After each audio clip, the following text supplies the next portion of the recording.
نجد والوں میں سے ایک شخص ان حضرت صلی اللہ علیہ وآلہ وسلم کے پاس آیا۔ سر پریشان یعنی بال بکھرے ہوئے تھے۔ ہم اس کی آواز کی بنبناہٹ سنتے تھے اور ہم سمجھ نہیں پا رہے تھے کہ وہ کیا کہہ رہا ہے، یہاں تک کہ وہ نزدیک آن پہنچا۔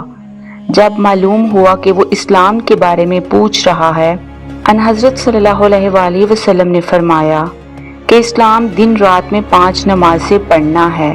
اس نے کہا، بس اس کے سوا تو کوئی اور نماز مجھ پر نہیں۔ آپ نے فرمایا، نہیں، مگر تو نفل پڑھے تو اور بات ہے۔ ان حضرت صلی اللہ علیہ وآلہ وسلم نے فرمایا، اور رمضان کے روزے رکھنا۔ اس نے کہا، اور تو کوئی روزہ مجھ پر نہیں ہے۔ آپ صلی اللہ علیہ وآلہ وسلم نے فرمایا، نہیں، مگر تو نفل روزے رکھے تو اور بات ہے۔ طلحہ نے کہا، اور ان حضرت صلی اللہ علیہ وآلہ وسلم نے اس سے زکوٰۃ کا بیان کیا۔ وہ کہنے لگا کہ بس اور کوئی صدقہ مجھ پر نہیں۔ آپ صلی اللہ علیہ وآلہ وسلم نے فرمایا، نہیں، مگر یہ کہ تو نفل صدقہ دے تو اور بات ہے۔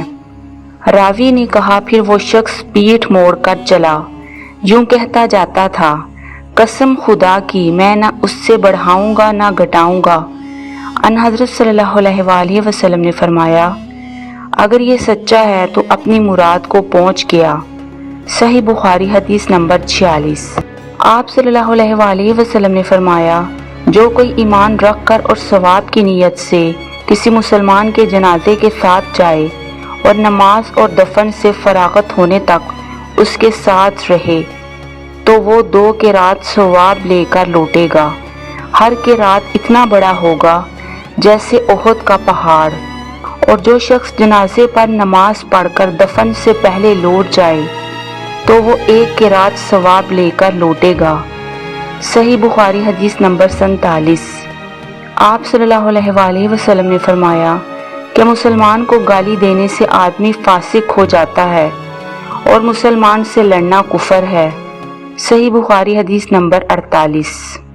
آپ صلی اللہ علیہ وآلہ وسلم اپنے حجرے سے نکلے، لوگوں کو شب قدر بتانا چاہتے تھے کہ وہ کون سی رات ہے۔ اتنے میں 2 مسلمان آپس میں لڑ پڑے۔ آپ صلی اللہ علیہ وآلہ وسلم نے فرمایا، میں تو اس لیے باہر نکلا تھا کہ تم کو شب قدر بتلاؤں، اور فلاں فلاں آدمی لڑ پڑے تو وہ میرے دل سے اٹھا لی گئی، اور شاید اسی میں کچھ تمہاری بہتری ہو، تو اب ایسا کرو کہ شب قدر کو رمضان کی 27ویں، 29ویں، 25ویں رات میں ڈھونڈا کرو۔ صحیح بخاری حدیث نمبر 49۔